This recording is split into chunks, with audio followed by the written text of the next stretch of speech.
അടുത്തത് രണ്ടാമത്തെ ഒരു റീസൺ എന്ന് പറയുന്നത് ന്യൂക്ലിയർ സ്പിന്നാണ്. അപ്പോൾ പ്രോട്ടോൺ ഇലക്ട്രോൺ ഹൈപ്പോത്തിസിസ് വെച്ച് ന്യൂക്ലിയർ സ്പിന്നിൻ്റെ വാല്യൂ എക്സ്പ്ലെയിൻ ചെയ്യാൻ കഴിഞ്ഞില്ല. ആക്ച്വൽ വാല്യൂ ഓഫ് ന്യൂക്ലിയർ സ്പിന്നിൻ്റെ വാല്യൂ പ്രോട്ടോൺ ഇലക്ട്രോൺ ഹൈപ്പോത്തിസിസ് വെച്ച് എക്സ്പ്ലെയിൻ ചെയ്യാൻ കഴിഞ്ഞില്ല. അതെങ്ങനെയാണെന്ന് നോക്കാം. നമുക്കറിയാം പ്രോട്ടോണും ഇലക്ട്രോണും ഒക്കെ സ്പിന്നുള്ള പാർട്ടിക്കിൾസാണ്. പ്രോട്ടോണിൻ്റെയും ഇലക്ട്രോണിൻ്റെയും സ്പിന്നെന്ന് പറയുന്നത് ഹാഫ് ഇൻ്റഗ്രൽ സ്പിന്നാണ്. അപ്പോൾ 1/2 ആണ് സ്പിന്നിൻ്റെ ഇലക്ട്രോണിൻ്റെയും അതുപോലെ തന്നെ പ്രോട്ടോണിൻ്റെയും സ്പിന്നിൻ്റെ വാല്യൂ. ഇനി നമ്മളൊരു ന്യൂക്ലിയസ് എടുക്കുകയാണെങ്കിൽ അതിനകത്ത് ഉള്ള പ്രോട്ടോണിൻ്റെയും ന്യൂട്രോണിൻ്റെയും പ്രോട്ടോൺ ഇലക്ട്രോൺ ഹൈപ്പോത്തിസിസ് വെച്ച് പ്രോട്ടോണിൻ്റെയും ഇലക്ട്രോണിൻ്റെയും സ്പിന്നാണ് ടോട്ടൽ ന്യൂക്ലിയർ സ്പിന്ന് തരുന്നത്. അങ്ങനെയാണെങ്കിൽ ഒരു ന്യൂക്ലിയസിനകത്ത് ഈവൻ നമ്പർ ഓഫ് പ്രോട്ടോൺസും അതുപോലെ തന്നെ ഈവൻ നമ്പർ ഓഫ് ഇലക്ട്രോണും ആണ് ഉള്ളതെങ്കിൽ ന്യൂക്ലിയർ സ്പിന്നിൻ്റെ വാല്യൂ എത്രയായിരിക്കും? രണ്ടും ഈവൻ ആയതുകൊണ്ട് തന്നെ സ്പിന്നിൻ്റെ വാല്യൂ എന്തായിരിക്കും? ഇൻ്റഗ്രൽ സ്പിന്നായിരിക്കും. അപ്പോൾ ഹാഫും ഒരു പ്രോട്ടോണും ഒരു ഇലക്ട്രോണും ഉള്ളതെങ്കിൽ അതിൻ്റെ ടോട്ടൽ സ്പിൻ എന്ന് പറയുന്നത് ഹാഫ് പ്ലസ് ഹാഫ്, അതായത് ഇൻ്റഗ്രൽ സ്പിന്നായിരിക്കും.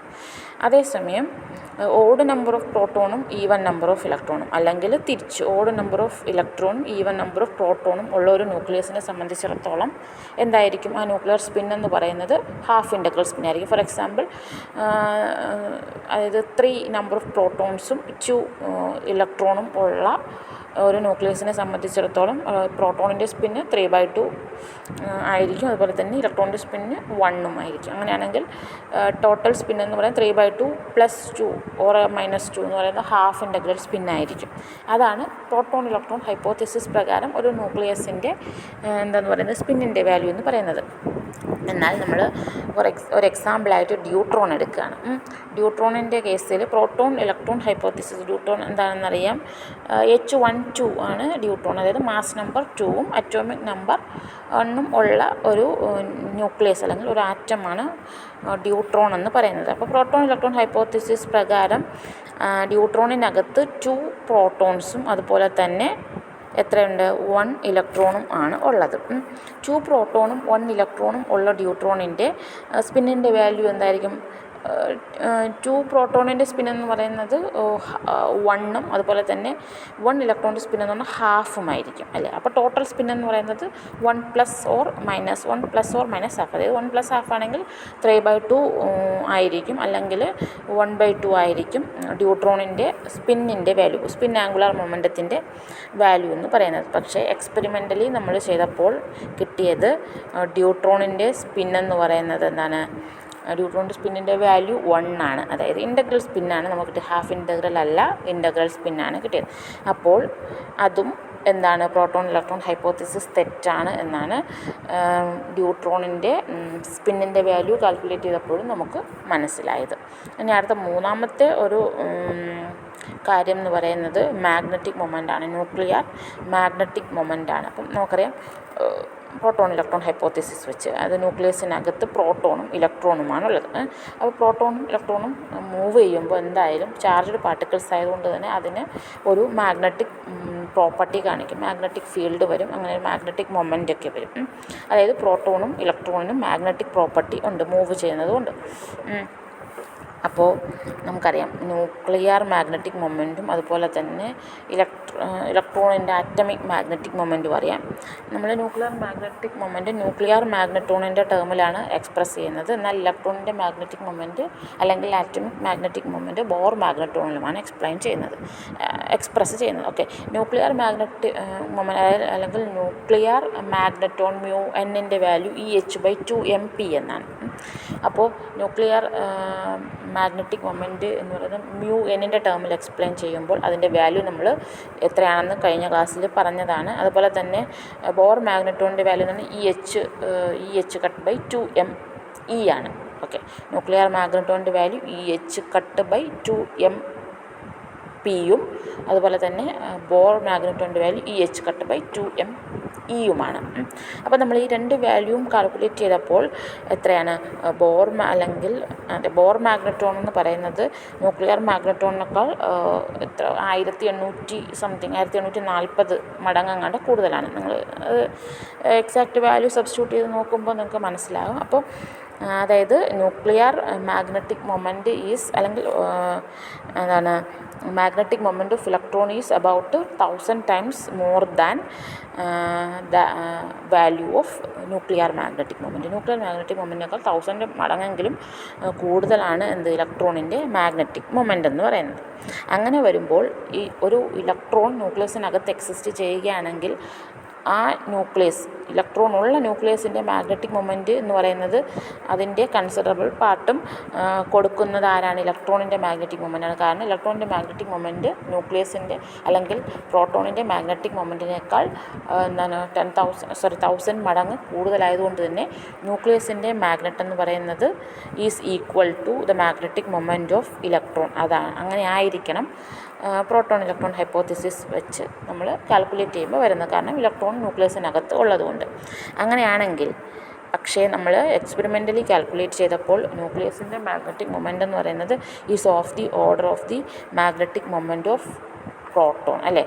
അതായത് പ്രോട്ടോണിൻ്റെ മാഗ്നറ്റിക് മൊമെൻറ്റിൻ്റെ വാല്യൂവിന് കമ്പയറബിളായിട്ടുള്ള മാഗ്നറ്റിക് മൊമെൻ്റാണ് നമ്മൾ ന്യൂക്ലിയർ മാഗ്നറ്റിക് മൊമെൻറ്റ് കാൽക്കുലേറ്റ് ചെയ്തപ്പോൾ കിട്ടിയത്. അപ്പോൾ അതിൽ നിന്നും നമുക്ക് മനസ്സിലാക്കാം ന്യൂക്ലിയസിനകത്ത് ഇലക്ട്രോൺ ഇല്ല. ഇലക്ട്രോൺ ഉണ്ടായിരുന്നുവെങ്കിൽ ന്യൂക്ലിയസിൻ്റെ മാഗ്നറ്റിക് മൊമെൻ്റ് എന്ന് പറയുന്നത് ഇലക്ട്രോണിൻ്റെ മാഗ്നറ്റിക് മൊമെൻറ്റിന് ഈക്വൽ ആയിട്ടുള്ളൊരു വാല്യൂ ആയിരിക്കും. കാരണം അതാണ് ഡോമിനേറ്റ് ചെയ്ത് നിൽക്കുന്നത്. അപ്പോൾ ഇതെല്ലാം കാരണം തന്നെ ഈ മൂന്ന് കാരണങ്ങളാൽ തന്നെ, അതായത് ന്യൂക്ലിയർ സൈസും അതുപോലെ ന്യൂക്ലിയർ സ്പിന്നും അതുപോലെ ന്യൂക്ലിയർ മാഗ്നറ്റിക് മൊമെൻറ്റും എല്ലാം തന്നെ നമ്മൾ കാൽക്കുലേറ്റ് ചെയ്ത വാല്യൂവിൽ നിന്ന് നമുക്ക് മനസ്സിലായി എന്താണ്, ഇലക്ട്രോണിന് ഒരിക്കലും ന്യൂക്ലിയസിനകത്ത് എക്സിസ്റ്റ് ചെയ്യാൻ കഴിയില്ല എന്ന്. അങ്ങനെ അതായത് പ്രോട്ടോൺ ഇലക്ട്രോൺ ഹൈപ്പോത്തിസിസ് തെറ്റാണെന്ന് നമ്മൾ പ്രൂവ് ചെയ്തു. അങ്ങനെയാണെങ്കിൽ അതിനുശേഷം ചാഡ്വിക് എന്ന് പറയുന്ന സയൻറ്റിസ്റ്റ് 1932 ചാഡ്വിക്ക് ന്യൂട്രോണിനെ കണ്ടുപിടിച്ചു. അങ്ങനെ ന്യൂട്രോണിനെ കണ്ടുപിടിച്ചപ്പോൾ നമുക്ക് മനസ്സിലായി ന്യൂക്ലിയസിനകത്ത് എന്തൊക്കെയാണ് ഉള്ളത്. ന്യൂട്രോൺസും കൂടി വരുമ്പോൾ എ മാസ് നമ്പറും Z അറ്റോമിക് നമ്പറും ഉള്ള ഒരു ആറ്റത്തിൽ അല്ലെങ്കിൽ ഒരു ന്യൂക്ലിയസിനകത്ത് Z നമ്പർ ഓഫ് പ്രോട്ടോൺസും അതുപോലെ തന്നെ A-Z നമ്പർ ഓഫ് ന്യൂട്രോൺസും ആണ് ഉള്ളതെന്ന് പിന്നീട് നമുക്ക് മനസ്സിലായി.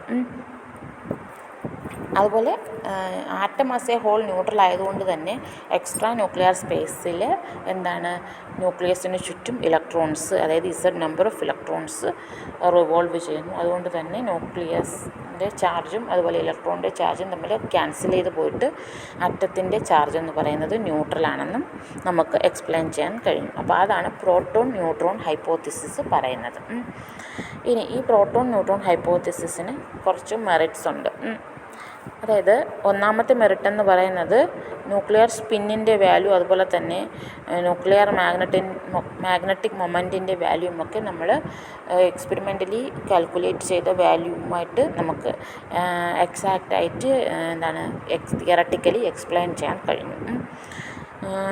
ന്യൂക്ലിയർ മാഗ്നറ്റിക് മൊമെൻറ്റിൻ്റെ അതുപോലെ തന്നെ ന്യൂക്ലിയർ സ്പിന്നിൻ്റെയൊക്കെ വാല്യൂ നമുക്ക് പ്രോട്ടോൺ ന്യൂട്രോൺ ഹൈപ്പോത്തിസിസ് വെച്ച് എക്സാക്റ്റായിട്ട് എക്സ്പ്ലെയിൻ ചെയ്യാൻ കഴിഞ്ഞു. അടുത്ത് രണ്ടാമത്തെ ഒരു മെറിറ്റ് എന്ന് പറയുന്നത് ഒരു ആറ്റത്തിൻ്റെ തന്നെ ഡിഫറെൻറ്റ് ഐസോടോപ്സിൻ്റെ എക്സിസ്റ്റൻസ്. ഡിഫറെൻറ്റ് ഐസോടോപ്സിൻ്റെ എക്സിസ്റ്റൻസും നമുക്ക് പ്രോട്ടോൺ ന്യൂട്രോൺ ഹൈപ്പോത്തിസിസ് വഴി എക്സ്പ്ലെയിൻ ചെയ്യാൻ കഴിഞ്ഞു. അപ്പോൾ ഐസോടോപ്പ് എന്ന് പറയുന്നത് എന്താണെന്ന് നമുക്കറിയാം.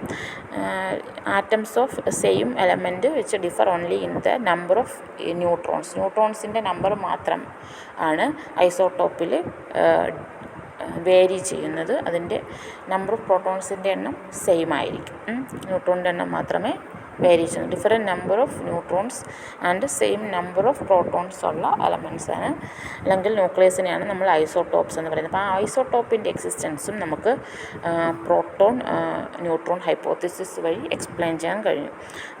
അടുത്ത ഒരു മെറിറ്റ് എന്ന് പറയുന്നത് ബീറ്റാ ഡീക്കേയെ നമുക്ക് പ്രോട്ടോൺ ന്യൂട്രോൺ ഹൈപ്പോത്തിസിസ് വഴി എക്സ്പ്ലെയിൻ ചെയ്യാൻ കഴിഞ്ഞു. ബീറ്റാ ഡീക്കേ എന്ന് പറയുന്നത് പ്രോട്ടോൺ ഇലക്ട്രോൺ ഹൈപ്പോത്തിസിസ് വഴിയാണെങ്കിൽ ന്യൂക്ലിയസിനകത്ത് ഓൾറെഡി എക്സിസ്റ്റ് ചെയ്യുന്ന ഇലക്ട്രോണാണ് ബീറ്റാ പാർട്ടിക്കിൾസിൻ്റെ ഫോമിൽ ഡീക്കേ ചെയ്യുന്നതെന്നാണ് കരുതിയിരുന്നത്. എന്നാൽ ന്യൂട്രോൺസിൻ്റെ ഡിസ്കവറിയോടുകൂടി ബീറ്റാ ഡീക്കേയെ നമ്മൾ വേറൊരു രീതിയിലാണ് എക്സ്പ്ലെയിൻ ചെയ്തത്. അതായത് ഇലക്ട്രോൺസ് എന്ന് പറയുന്നത് ഓൾറെഡി ന്യൂക്ലിയസിനകത്ത് എക്സിസ്റ്റ് ചെയ്യുന്ന പാർട്ടിക്കിളല്ല. They are formed at at the instant of beta decay. ആ ബീറ്റ ഡി കെ എന്ന് പറയുന്ന പ്രോസസ്സിൻ്റെ സമയത്താണ് ഇലക്ട്രോൺസ് ഫോം ചെയ്യുന്നത്. എങ്ങനെ ഫോം ചെയ്യുന്നതെന്ന് വെച്ചാൽ, ഇപ്പോൾ ഒരു ബീറ്റ ഡി കെ അല്ലെങ്കിൽ ഇലക്ട്രോൺ ആണ് എമിറ്റ് ചെയ്യുന്നതെന്നുണ്ടെങ്കിൽ ന്യൂക്ലിയസിനകത്തിരിക്കുന്ന ന്യൂട്രോൺസ് ഒരു പ്രോട്ടോണും ഇലക്ട്രോണുമായിട്ട് കൺവേർട്ട് ചെയ്തതിന് ശേഷമാണ് ഇലക്ട്രോൺ എമിറ്റ് ചെയ്യുന്നത്, അല്ലെങ്കിൽ ബീറ്റ പാർട്ടിക്കിൾസ് എമിറ്റ് ചെയ്യുന്നത്. എന്നാൽ പോസിട്രോൺ എമിഷൻ്റെ സമയത്ത് എന്താണ്, തിരിച്ചാണ്. ന്യൂക്ലിയസിനകത്തിരിക്കുന്ന ഒരു പ്രോട്ടോൺ എന്തായി, ന്യൂട്രോണും ന്യൂട്രോണും പോസിട്രോണും ആയി കൺവേർട്ട് ചെയ്തതിന് ശേഷം ആ ഒരു പോസിട്രോണാണ് ബീറ്റ ഡി കെ സമയത്ത് എമിറ്റ് ചെയ്യുന്നത്. അപ്പോൾ അതാണ് പോസിട്രോൺ എമിഷൻ്റെ എക്സ്പ്ലനേഷൻ. അടുത്ത 4ാമത്തെ ഒരു മെറിറ്റ് എന്ന് പറയുന്നത് ആൽഫ പാർട്ടിക്കിളിൻ്റെ എമിഷനാണ്. ആൽഫ പാർട്ടിക്കിളിൻ്റെ എമിഷൻ എങ്ങനെയാണെന്ന് വെച്ചാൽ, ഒരു ന്യൂക്ലിയസിനകത്ത് ഉള്ള 2 പ്രോട്ടോണും അതുപോലെ തന്നെ 2 ന്യൂട്രോണും ഒരുമിച്ച് കമ്പൈൻ ചെയ്തതിന് ശേഷം ആ ഒരു ഡി കെ സമയത്ത് ഒരുമിച്ച് എമിറ്റ് ചെയ്യുകയാണ് ചെയ്യുന്നത്. അപ്പോൾ ഇതാണ് ആൽഫ ഡി കെയുടെ എക്സ്പ്ലനേഷൻ. അപ്പോൾ അതുകൊണ്ട് തന്നെ നമുക്ക് പ്രോട്ടോൺ ന്യൂട്രോൺ ഹൈപ്പോത്തിസിസ് വെച്ച് നമുക്ക് ഈ കാര്യങ്ങളൊക്കെ തന്നെ എക്സ്പ്ലെയിൻ ചെയ്യാൻ കഴിഞ്ഞു. ഇതൊക്കെയാണ് ന്യൂക്ലിയർ സ്പിന്നും അതുപോലെ തന്നെ ന്യൂക്ലിയർ മാഗ്നറ്റിക് മൊമെൻറ്റും ബീറ്റ ഡി കെയും ആൽഫ ഡി കെയും ഒക്കെ പ്രോട്ടോൺ ന്യൂട്രോൺ ഹൈപ്പോത്തിസിസ് വഴി എക്സ്പ്ലെയിൻ ചെയ്യാൻ കഴിഞ്ഞു.